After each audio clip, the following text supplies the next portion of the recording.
Good evening, traveler. In whatever time and space you're at, I hope you're able to take a moment to come back to the breath. As we are still coming from an anthropological bias, the breath is a little bit of our center. Take a moment and just find where your breath is at. Not trying to focus on any inhale or exhale, but take a moment to notice where your breath is at. Do you maybe want to take a few deeper breaths? Do you want to just keep pace?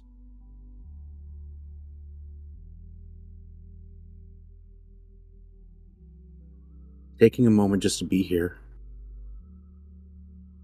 taking those adjustments that you might need to come back to here.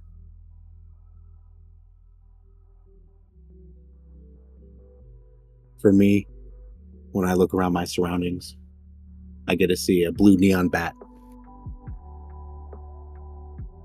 a beautiful black cat.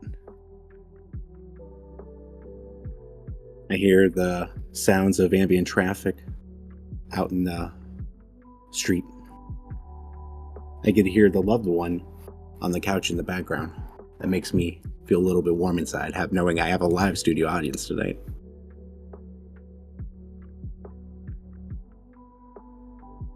I get to hear the moments in between, the stillness.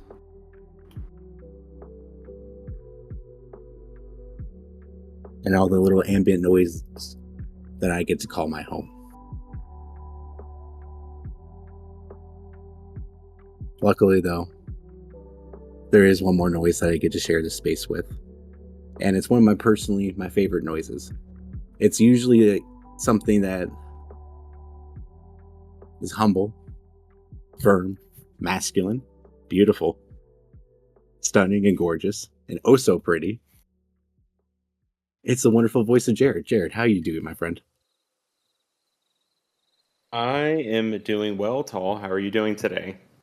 Or I should I'm say doing tonight. I'm doing pretty good. As you know, I had some. Oh, my cat is liking to step on the keyboard. I love you, Bean, but you're making all sorts of crazy chaos right now. Um, I appreciate you. Here, let me get at least into a safe place with this. There we go. So now you're just sitting in front of the camera, so I'm just a black void right now. I appreciate that, Ben. Bean, I do enjoy my anonymity. I'm doing wonderful. Been working really hard on taking care and slowing down and like trying to enjoy the things in life and doing that therapy and healing journey, right as you know. Work's been crazy, is in going through a lot of intense stuff, but taking the time to process and deal with it though, and still exist in this capitalistic world. But I had some good family time over the weekend, continuing to grow on my partnerships and everything like that, and really excited to be here and excited to be able to share and happy to share space with you and the traveler. How are you doing, Jared? I am doing good. I had a pretty good day overall, just getting to spend some time with my kids and get a few things done around the house. Had one of my fantasy football drafts today as well, and got another one coming up tomorrow. So it's that time of year. Yeah, I'm in a weird position on that draft, so we're just gonna roll with it. Why do you say that? I don't know. I just think that being towards the back like that and everything like that, even though with it being in the snake style and everything like that, I don't know. It's better than in another league. I got the number one overall, and I'm like, I'm not prepared. I don't want that pick because that's a cursed position and everything like that. So, but I don't know. Just being in the 12-minute format, I don't know. I'm just going to roll with it. I'm excited to be there. I'm excited to be a part of it, and we're going to have some fun with it. Are you in 2 leagues? Three technically, because we're going to do a fun. Three. We're going to do a friendly one at work too. So, Okay. All right. Well, best of luck to you, my friend. yeah. I'm probably going to watch a collective total of 2 football games the entire year. So we're just going to have fun with that because I'm just going to just be a true armchair GM with it. So I like it. we're going to roll with it, And I like to. On top of it, I've caused a potential lot of chaos in our league too as well. So Well, we'll see. I mean, we love creating chaos, so Embrace the chaos, especially Jared. as yeah, especially as Diamondback fans. Especially as Diamondback fans. That is right. Well, Jared, what do you like to dream of? Well, aside from the usual chinchillas, um, I like to dream of the future, where we're going, and kind of reflecting on where I've been, where my family's been, where we want to go, and kind of like what can I do today to get one step closer. I think that's a big thing for me. So, as always, I know a big motivation for your life, like you talked about, is your family, right there, right? I Hmm. think that's going to be something that you're going to. That's the thread I want you to hold on to as we get through these first few chapters. In this entire, honestly, throughout this book, right? The motivating factor of family and everything like that. Um, Speaking of, I think as always, you are so golden at these segues, right? And being able to, that's why you are the perfect co-host, in my opinion. Being able to go into these transitions here. And Thank you. what are the reflections from as we dream of a chinchilla here, Yes. and we read from the Forbidden Band text, A Court of Thrones and Roses by Sarah J. Maas. From chapter 1, Jared. We had the scene of coldness in the winter, darkness, a lot of survival, the notion of loss from the past, right? Literally a status change of Hmm. classes in a society where that meant the difference between having food and Yep. not having food. Um, some hard decisions here. We shot a wolf. A wolf is dead. Mhm. A Um, beast would I be. remember that was something that you probably pretty impactful from at the last of our conversation.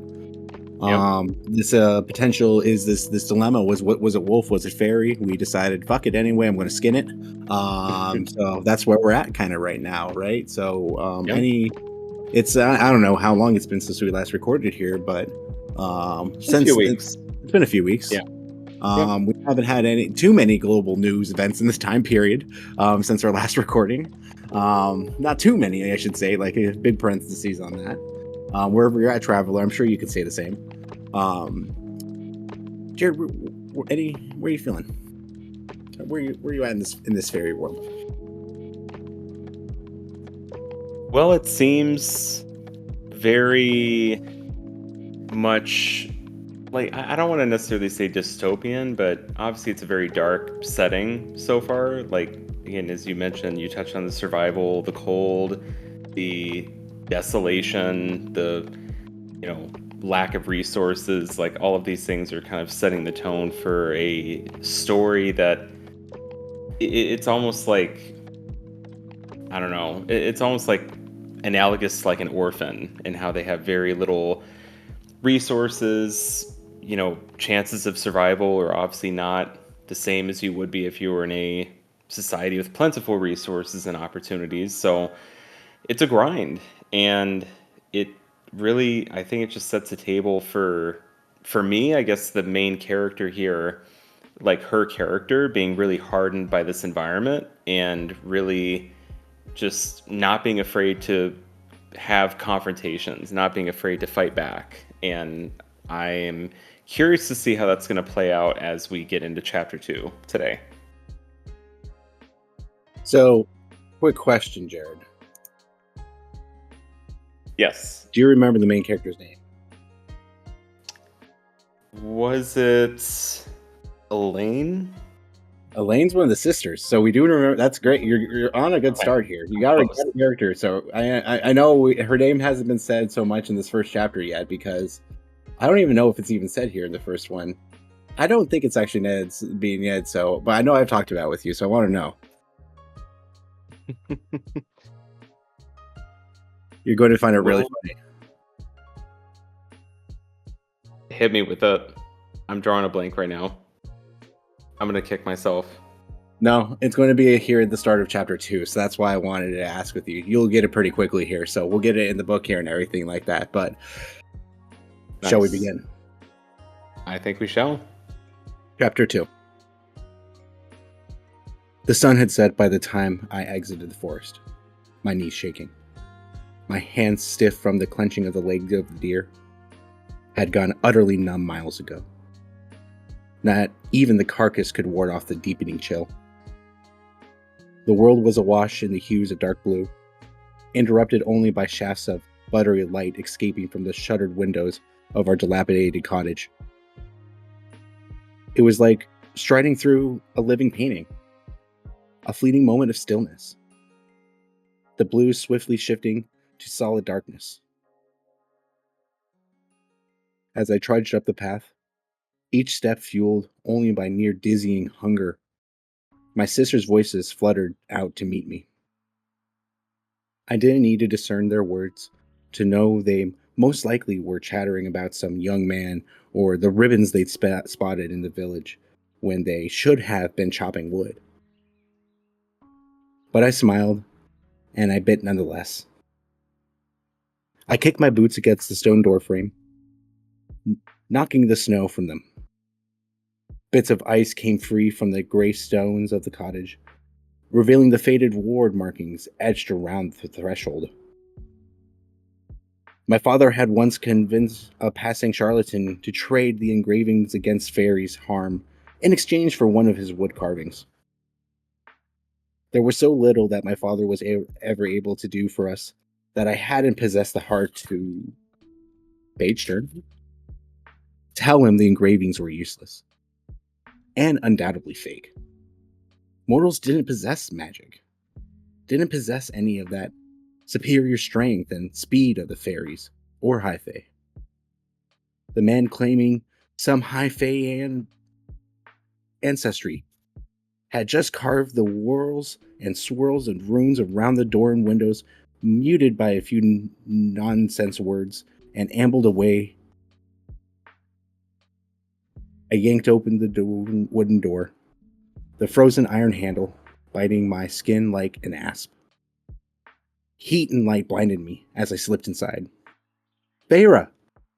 Elaine's soft gasp scraped past my ears as I blinked back the brightness of the fire to find my second eldest sister before me. Though she was bundled in a threadbare blanket, her gold brown hair, the hair of all three of us had, was coiled perfectly about her head. 8 years of poverty hadn't stripped from her the desire to look lovely. Where did you get that? The undercut of hunger honed her words into sharpness that had become too common in recent weeks. No mention of the blood on me. I'd long since given up hope of them actually noticing whether I came back from the woods every evening. No one would miss me. At least until they got hungry again. But then again, my mother hadn't made them swear anything when they stood beside her at the deathbed. I took a calm breath as I slung off the dough off my shoulders. She hit the wooden table with a thud, rattling a ceramic cup on the other end. Where do you think I got it? My voice had turned hoarse, each word burning as it came out. My father and Nesta still silently warmed their hands by the hearth, my eldest sister ignoring them, as usual. I peeled off the wolf pelt from the doe's body, and after removing my boots and settling them by the door, I turned to Elaine. Her brown eyes, my father's eyes, remained pinned on the dough. Will it take you long to clean it? Me? Not her, not the others. I'd never once seen their hands sticky with blood from fur. I'd only learned to prepare and harvest my kills thanks to the instructions from others. Elaine pushed her hand against the belly, probably as empty and aching as my own. It wasn't that Elaine was cruel. She wasn't like Nesta, who had been born with a sneer on her face. Elaine sometimes just didn't grasp things. It wasn't meanness that kept her from offering to help. It simply never occurred to her that she might be capable of getting her hands dirty. I'd never been able to decide whether she actually didn't understand that we were truly poor, or if she just refused to accept it. It still hadn't stopped me from buying her seeds for the flower garden she tended in the milder months, whenever I could afford it.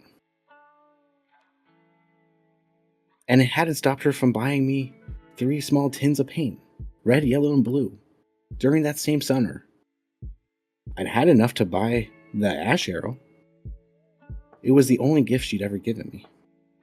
And our house still bore the markings of it. Even if the paints were now fading and chipped, little vines and flowers along the windows and thresholds and the edges of tiny things, tiny curls of flame on the stones bordering the hearth.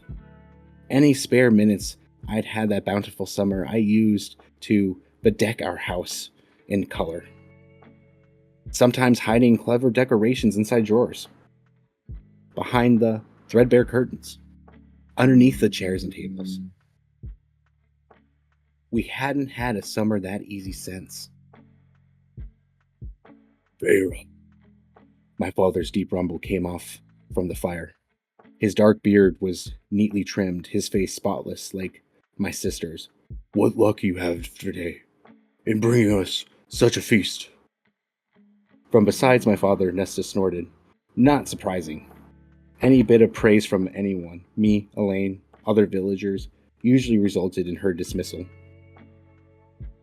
And any word from our father usually resulted in her ridicule as well. I straightened, almost too tired to stand, but braced a hand on the table beside the dough as I shot Nesta a glare. Of us, Nesta had taken the loss of our fortune the hardest. She had quietly resented my father from the moment we'd fled the manor. Even after that awful day on the creditors had come and shown up and how displeased he was at the loss of his investment. But at least Nesta didn't fill our heads with useless talk of regaining our wealth like my father. No. She just spent the money I didn't hide from her, and rarely bothered to acknowledge my father's limping presence at all. Some days, I couldn't tell which of us were the most wretched and bitter. We can eat half the meat this week, I said, shifting my gaze to the dough. The deer took up the entirety of the rickety table that served as our dining area, workspace, and kitchen. We can dry the other half. I went on knowing that no matter how nicely I phrased it, I'd still do the bulk of it. And I'll go to the market tomorrow to see how much I can get for the hides. I finished more to myself than to them. No one bothered to confirm that they'd hear me anyway. My father's ruined leg was stretched out before him, as close to the fire's heat as it could get. The cold, or the rain, or the change in temperature always aggravated the vicious twisted wound around his knee. His simple carved cane was propped up against his chair, a cane he'd made for himself, and that Nesta, sometimes prone to leaving far out of his reach. He could find work if he wasn't so ashamed. Nesta always said when I hissed about it. She hated him for the injury too, for not fighting back when the creditor and his thugs had burst into the cottage and smashed his knee again and again. Nesta and Elaine had fled into the bedrooms, barricaded the door. I had stayed, begging and weeping through every scream of my father, every crunch of the bone. I'd soiled myself, and then vomited right on the stones before the hearth. Only then did the men leave. We never saw them again. We used a massive chunk of our remaining money to pay for the healer. It had taken my father 6 months to even walk, a year before he could go a mile. The coppers he brought in when someone pitied him enough to buy his wood carvings weren't enough to keep us fed. 5 years ago, when the money was well and truly gone, when my father still wouldn't move much about it. He hadn't argued when I announced that I was going hunting. He hadn't bothered to attempt to stand from his seat by the fire, hadn't bothered to look up from his wood carving. He just let me walk into those deadly, eerie woods that even the most seasoned hunters were wary of. he'd become a little more aware now, sometimes offering signs of gratitude, sometimes hobbled all the way into town to sell his carvings, but not much. "I'd love a new cloak," Elaine said, at last with a sigh. At the same moment, Nesta rose and declared, "I need a new pair of boots." I kept quiet, knowing better than to get in the middle of one of their arguments, but I glanced at Nesta, still shiny pair by the door. Besides her, my 2 small boots were falling apart at the seams, held together only by the fraying laces. "But I'm freezing. With my raggedy old cloak," Elaine pleaded. "I'll shiver to death." She fixed her wide eyes on me and said, "Please, Feyre." She drew out the 2 syllables of my name, Feyre, into the most hideous whine I'd ever endured, and Nesta loudly clicked her tongue before ordering her to shut up. I drowned them out as they began quarreling over who would get to use the money and hide that who would get to the money the hide would fetch tomorrow, and found my father now standing at the table. One hand braced against it to support the weight as he inspected the deer. His attention slid to the giant wolf pelt, his fingers still smooth and gentlemanly, turned over the pelt and traced line through the bloody underside. I tensed. His dark eyes flickered to mine. "Feyre," he murmured, and his mouth became tight and lined. "Where did you get this?" "The same place I got the deer," I replied with equal quiet, my words cold and sharp. His gaze traveled over the bow and quivered, strapping me back, the wooden hilt hunting knife at my side. His eyes turned deep. "Feyre, the risk." I jerked my chin at the pelt, unable to keep my snap from my voice. I said, "I had no other choice." What I really wanted to say was, "You don't even bother to attempt to leave the house most days. Were it not for me, we would starve. Were it not for me, we'd be dead." "Feyre," he repeated, and closed his eyes. My sisters had gone quiet, and I looked up in time to see Nesta's crinkle her nose with a sniff. She picked up my cloak and said, "You stink like a pig covered in its own filth. Can't you at least try to pretend that you're not an ignorant peasant?" I didn't let the seeing and ache show. I'd been too young to learn more in basic of manners and reading and writing when her family had fallen into misfortune, and she never let me forget it. She stepped back to run her finger off the bridal coils of her gold brown hair. "Take off those disgusting clothes." I took my time, swallowing the words, then I wanted to bark at her. Older than me by 3 years, she somehow looked younger than I did. Her golden cheeks always flushed with a delicate, vibrant pink. "Can you make a pot of hot water and add it to the wood for the fire?" But even as I asked, I noticed the woodpile. There were only 5 logs left. "I thought you were going to chop wood today." Nesta picked at her long, neat nails. "I hate chopping wood. I always get splinters." She glanced up from beneath her dark lashes. Of all of us, Nesta looked the most like our mother, especially when she wanted something. "Besides, Feyre," she said with a pout, "you're so much better at it. It takes you half the time it takes me. Your hands are suited for it. They're already so rough." My jaw clenched. "Please," I asked, calming my breath, knowing an argument was the last thing I needed or wanted. "Please, get up at the dawn to chop wood." I unbuttoned the top of my tunic.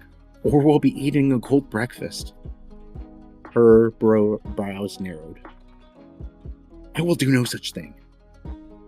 But I was already walking towards a small second room where my sisters and I slept, Elaine murmuring a soft plea to Nesta, which earned her a hissed response. I glanced over my shoulder at my father and pointed towards the air. "Get the knives ready," I said, not bothering to sound pleasant. "I'll be out soon." Without waiting for an answer, I shut the door behind me. The room was large enough for a rickety dresser and the enormous ironwood bed we slept in, the sole remnants from our former wealth. It had been ordered as a wedding gift from my father to my mother. It was the bed in which we'd been born, and the bed in which my mother died. In all the painting I'd done to our house the past few years, I'd never touched it. I slung off my outer clothes onto the sagging dresser, frowning at the violets and the roses I painted around the knobs of Elaine's drawer, the crackling flames I painted around Nesta's, and the night sky, worlds of yellow stars standing in for the white around mine. I'd done it to brighten the otherwise dark room. They never commented on it. I don't know why I ever expected them to. Groaning. It was all I could do to keep from collapsing onto the bed. And we have a little pause right there, Jared. So, where are we at so far? Where are you feeling? I'm feeling like Feyre, the main character, is carrying quite the mental load here and the physical load as well. Just basically, she is the provider of this family. She is doing so much for everybody, and everybody depends on her because her father went through a tragic event of abuse from creditors, and her sisters are very dependent on her as well, even though one of them is, not the nicest individual. Um, but yeah, I mean, she is basically the crux of this family and carries this weight, this burden, knowing that if I don't get up and make the fire, the food's going to be cold. If I don't go out and hunt, we're going to starve to death. And just to carry all that weight for an entire family is quite a lot. And you could just tell by the way she speaks and the way she carries herself that not only on the outside, but also the inside, she's very rough, she's very coarse, she has been hardened by this experience, and she doesn't get the privilege to just relax or really get to enjoy the fruits of her labor. She has to keep grinding because nobody else is really going to pick up that slack. So it's quite the situation, and I do not envy the situation she's in. Yeah, I mean, I think that, obviously, hey, babe, she's at Feyre at the beginning of the book is 17, right? 19, thank you. 19 years old, right? So obviously we're not 19. We were just talking about how we're approaching our 30th birthdays, right? But one thing I think we can really much understand, right, is this weight of like survival, right? We're not obviously going into the world and hunting, but in the modern ways and everything like that. I mean, you're literally adapted to like small children, right? I mean, we talk about just the weights of that we try to get in by surviving and everything like that, and at least I think that from my understanding of your family dynamic, Antasia says much nicer things to you than what Nesta and Elaine are bringing to the table at this point. Oh, 100%, absolutely. Not even a question. It's this thing though, right, where like even though there's this bitterness between it, there's still like this acknowledgement that like these three people, all these people here, all four of them, really are not doing well from this trauma. No. And really, like you said, Feyre is just trying to keep the survival and just keep being that driving force to keep things moving and not just complete, not even destitute, but death at this point. Yeah, it's a lot. It's a burden. It truly is. And I could see her maybe breaking at some point, honestly, Tall. This is a lot. I mean, I think we're all entitled to break at some points. I mean, when you're just surviving like that and everything like that, I think that, was kind of even like the quandary that she was trying to deal with, like of the weight of like not coming home with food, right? And like that, like acceptance of it. Mm-hmm. Yeah, it could even be like break or bend don't break, right? Like how far can I bend the situation and not break? So, well, Jared, we dined on roasted venison that night. Though I knew it was foolish, I didn't object when each of us had a small second helping until I declared the meat off limits. I'd spend tomorrow preparing the deer's remaining parts for consumption. Then I'd allot a few hours to currying up both the hides before taking them to the market. I knew for a few vendors who might be interested in such a purchase. though neither was likely to give me the fee I deserved. But money was money, and I didn't have the time or the funds to travel to the nearest large town to find a better offer. I sucked on the tines of my fork, savoring the remains of the fats coating the metal. My tongue slipped over the crooked prongs. The fork was part of the shabby set my father had salvaged from the servants' quarters while the creditors ransacked our manor home. None of our utensils matched, but it was better than using our own fingers. My mother's dowry flatware had long since been sold. My mother, imperious and cold with her children, joyous and dazzling amongst the peerage who frequented our former estate, doting on my father, the one person whom she truly loved and respected. But she had truly loved parties, so much so that she didn't have time to do anything with me at all save contemplate how my budding abilities to sketch and paint might secure me a future husband. Had she lived long enough to see our wealth crumble, she would have been shattered by it, more so than my father. Perhaps it was a merciful thing that she died. If anything. Damn. yeah, not a fun line when you're like, yeah, maybe it was merciful that my mom died. Not the best family dynamic going on here. No, very toxic. And you can say that again. It's like the thing you have to remember, and even though this is fantasy, but like for almost all of human history, mental health wasn't exactly a priority. So there's, you're reading any of these family histories, very rarely do you see healthy dynamics. Oh yeah, absolutely. If anything, it left more food for us. There was nothing left for her in the cottage beyond the ironwood bed and the vow I made. Every time I looked towards the horizon or wondered if I should just walk and never look back, I'd hear that promise I made 11 years ago as she wasted away on her deathbed. Stay together and look after them. I'd agreed. Too young to ask why she hadn't begged my elder sisters to, or my father. But I'd sworn it to her. And then she died. And in our miserable human world, shielded only by the promise made by the High Fae 5 centuries ago, in our world where we'd forgotten the names of our gods, a promise was a law. A promise was currency. A promise was your bond.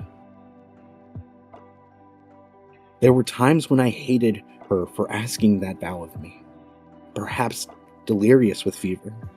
She hadn't even known what she was demanding. Or maybe impending death had given her some clarity about the true nature of her children, her husband. I set down the fork and watched the flames of our meager fire dance along the remaining logs, stretching out my aching legs beneath the table. I turned to my sisters, as usual. Nesta was complaining about the villagers. They had no manners. They had no social graces. They had no idea how shoddy the fabric of their clothes were, even though they pretended that was fine and silk or chiffon.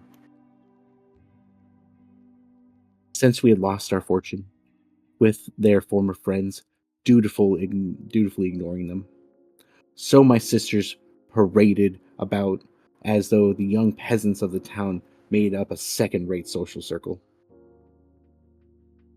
I took a sip from the cup of hot water. We couldn't even afford tea these days, as Nesta continued her story to Elaine. Well, I said to him, if you think you can just ask me nonchalantly, sir, I'm going to decline. And if you know what Thomas said, arms braced at the table, eyes wide, Elaine shook her head. Thomas Mandray? I interrupted. The woodcutter's son? Nessa's blue eyes narrowed. Yes, she said. She shifted to address Elaine again. What does he want? I glanced at my father. No reaction, no hint of alarm or sign that he was even listening, lost to whatever fog of memory had crept over him. He was smiling midday at his beloved Elaine, the only one of us who bothered to rarely speak to him at all. He wants to marry her, Elaine said dreamily. I blinked. Nesta cocked her head. I'd seen predators use that movement before.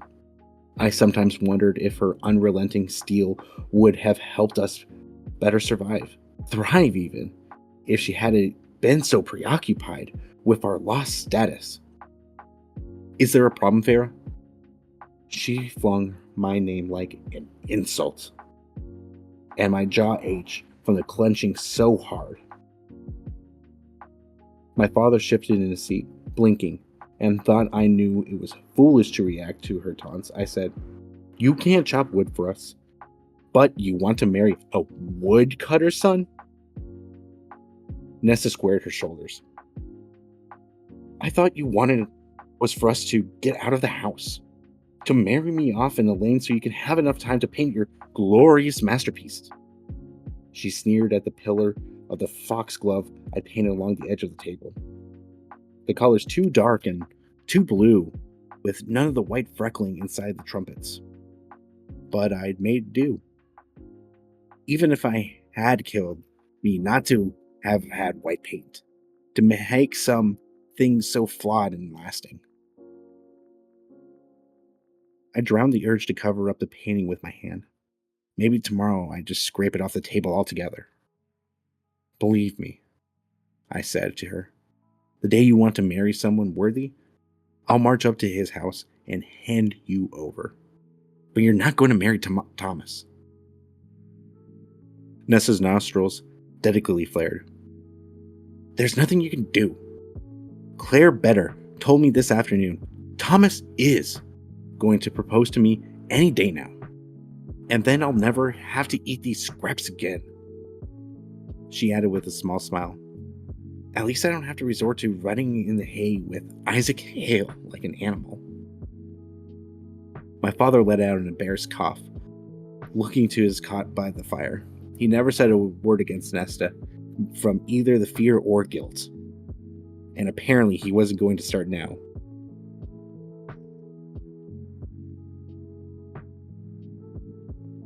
I laid my palms flat on the table as I stared her down.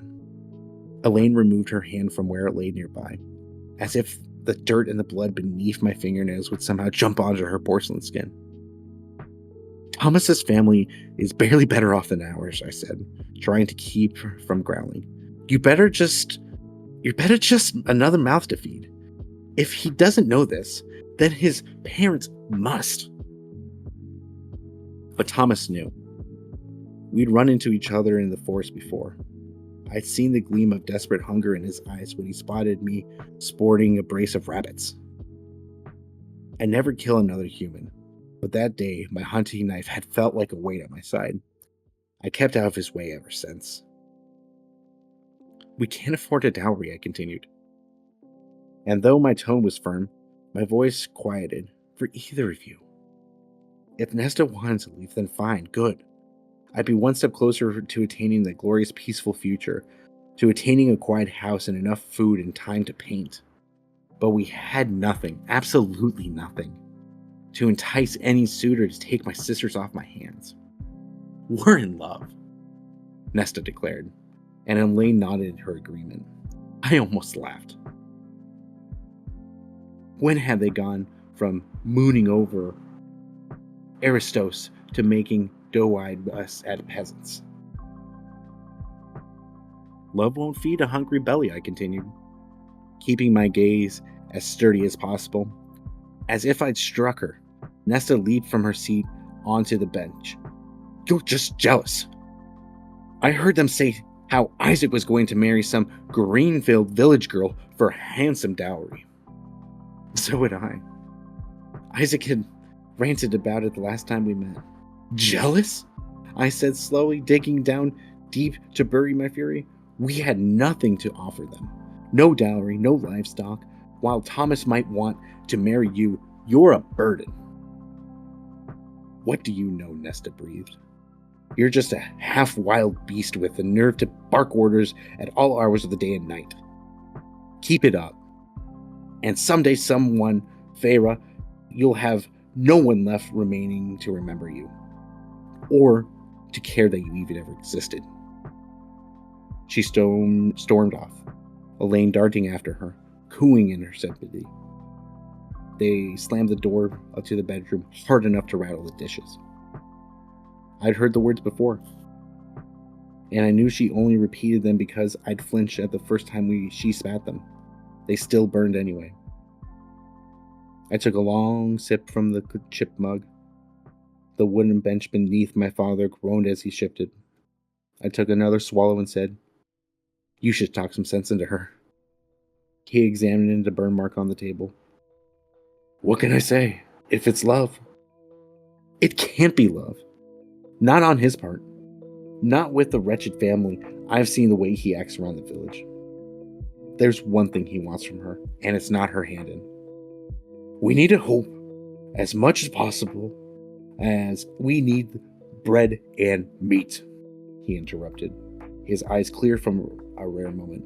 "We need hope, or else we cannot endure. So let's keep this hope, Feyre.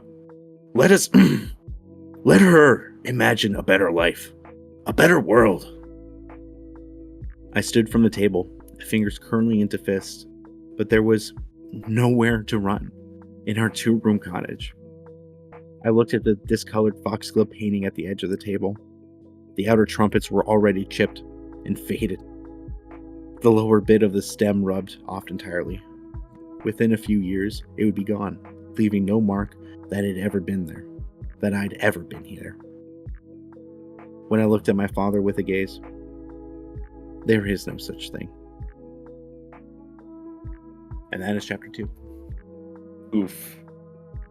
There is no such thing.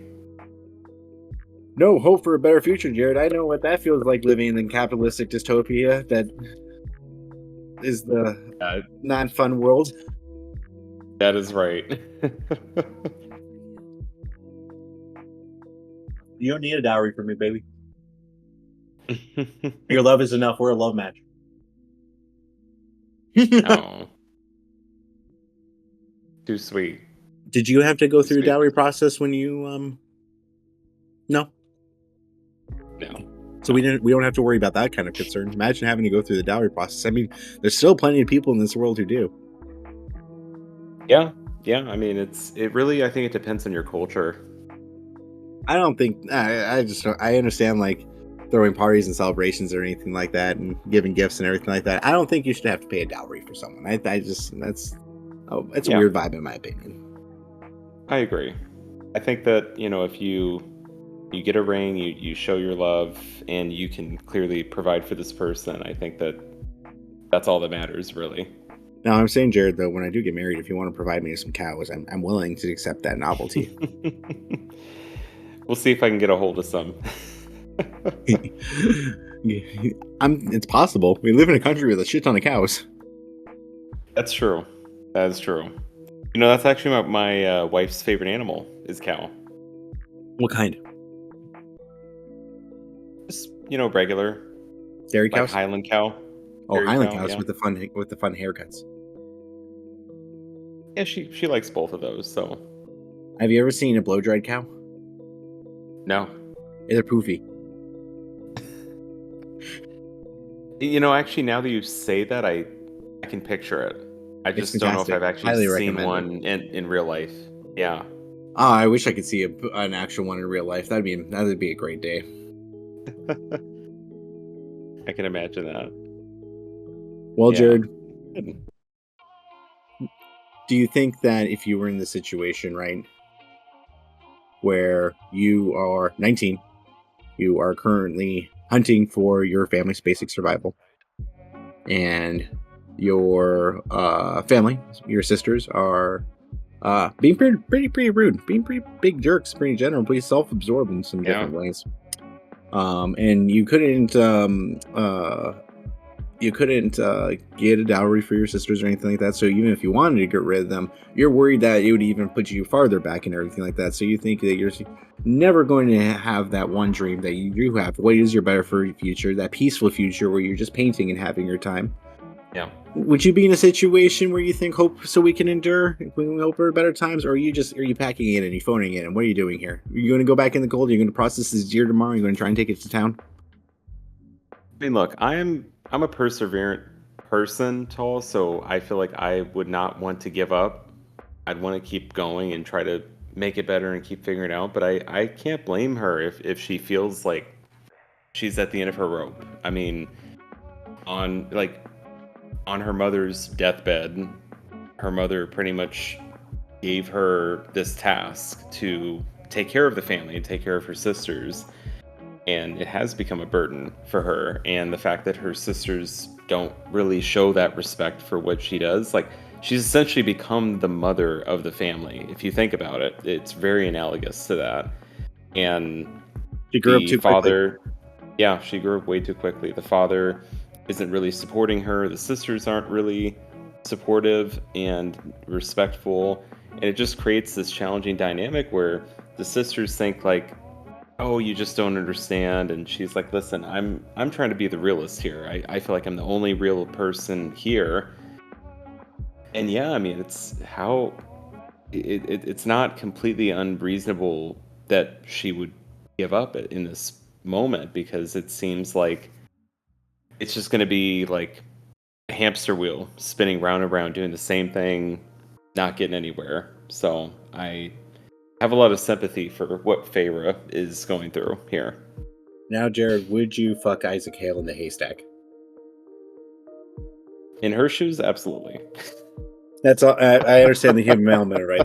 We're asking the questions here now that matter. Now, I just wanted to understand that if you were in Yeah. the situation, you saw that haystack, you saw Isaac stand there, pretty all like and everything like that. You'd be like, "We doing this thing?" And I just appreciate the reality of that. That you're like, "Yeah, we doing this thing." Yeah. Yeah. I mean, like she doesn't really have a lot of other great things going on, so I feel like you gotta have something, you know. You got to have some toast to suck on somewhere, Jared. That's all I'm saying, right? Amen. Amen to Yeah. that. We we really need to, I think, end tonight's session with one moment of reflection, I think, for both of us, right? Yes.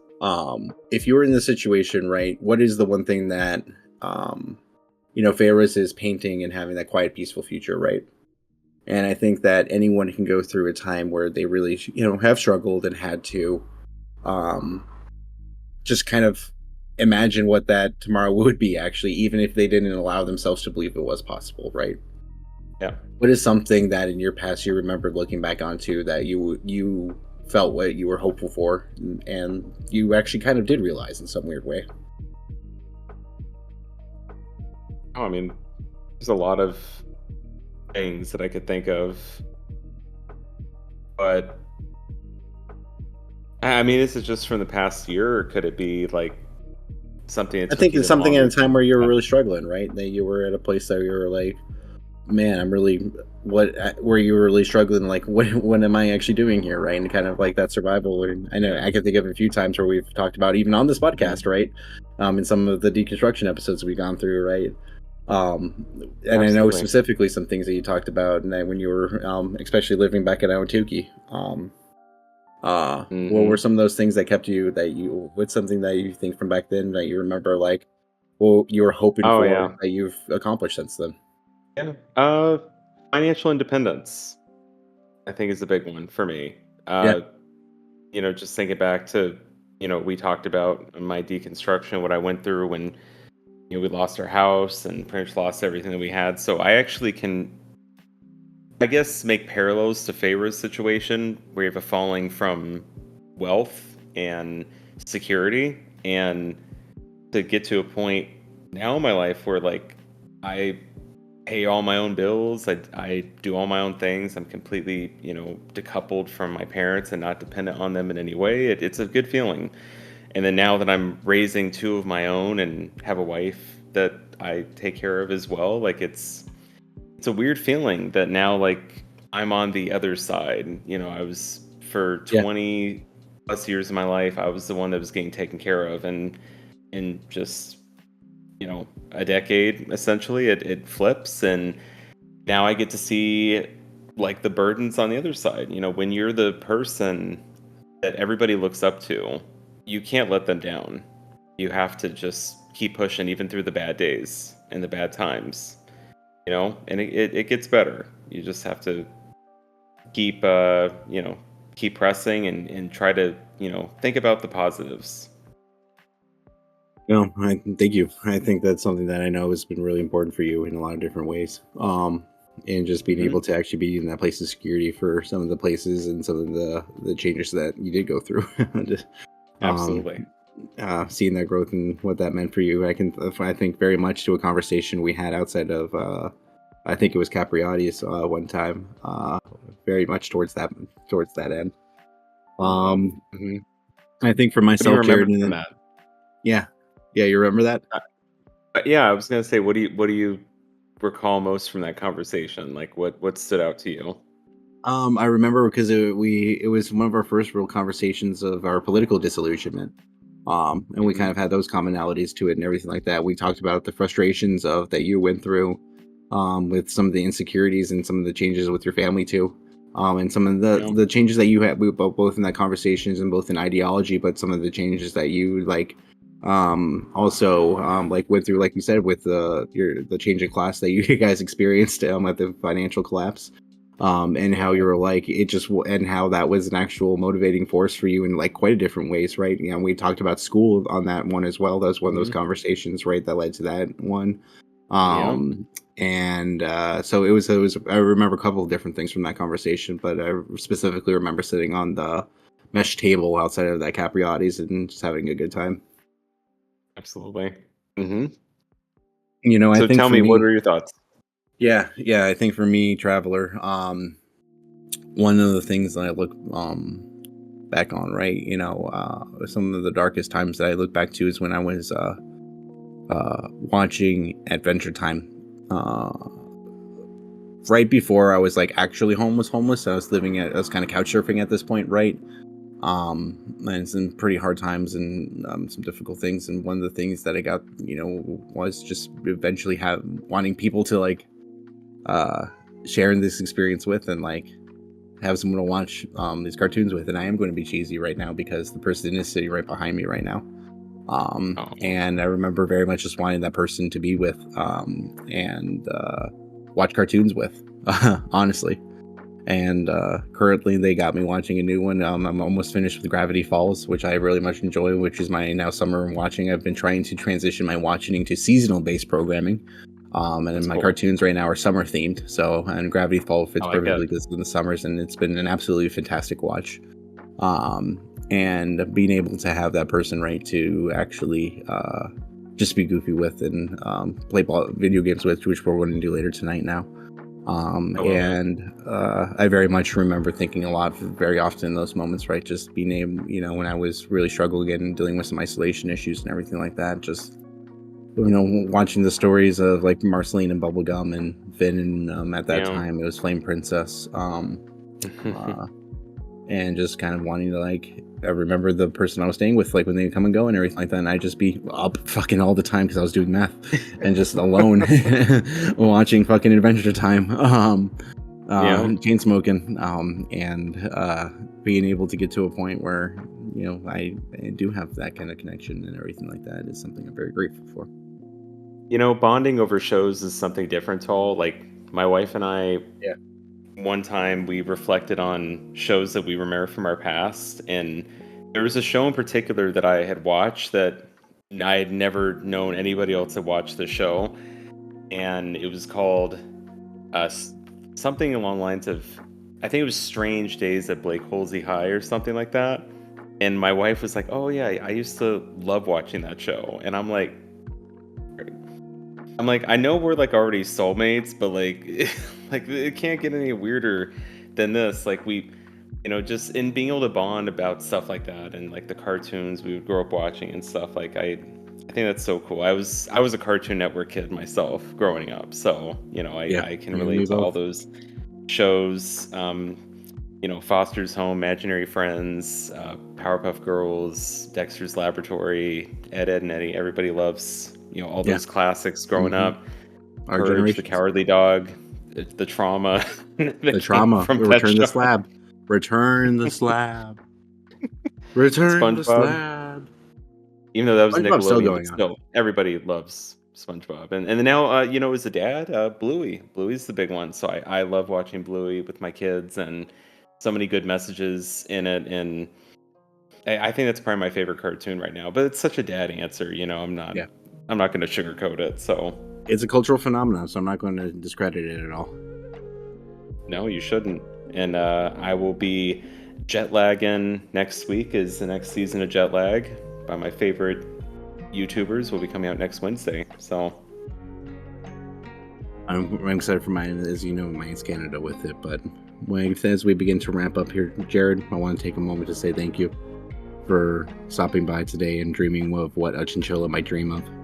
Traveler, I want to say thank you for bearing with my mispronunciation of words, my butchering of some great literature, of some, again, banned literature. This is a point I do want to call out again. Remember, this is currently one of the most banned authors in the U.S. and everything like that. So as we get to understand the stories of currently survival, I want you all to remember to take a moment wherever you're at and to come back to your breath. We are still coming from this anthropomorphic, not anthropomorphic, ooh, that's a different word, anthropological bias. And it is important for us to remember, as long as we are in this experience, we are air breathers, and to come back to that breath. And so it's all on the count of 3. Take a big breath in, and 1, 2, 3.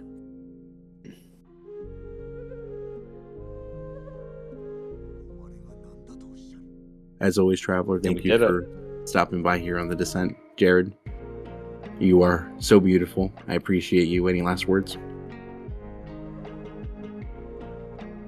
stay positive and, keep going at life's challenges. Life is never going to be without challenges. Just try to be upbeat as you can and use that, I guess, pause that you take to try and adjust your mental space, your attitude to find what is the next best step for me to do. I know it's not always easy to stay positive, so I think that all you could do is really just do the next best thing with what's in your control. And I think if you take that attitude and that mindset, things will, eventually start to turn around. It's like in sports. You might be struggling a little bit, but you could pout about it, you can get upset, you can keep plummeting, or you can keep grinding, keep doing the right things every day, and then eventually turn it around. So Brian, those at bats. Stay at it. Exactly. Get that batting average up. Build your own luck. Firm believer of that. As always, Traveler, as always, Jared, wherever space that we do find ourselves in, you are enough and you are loved. Thank you very much for being here. Amen.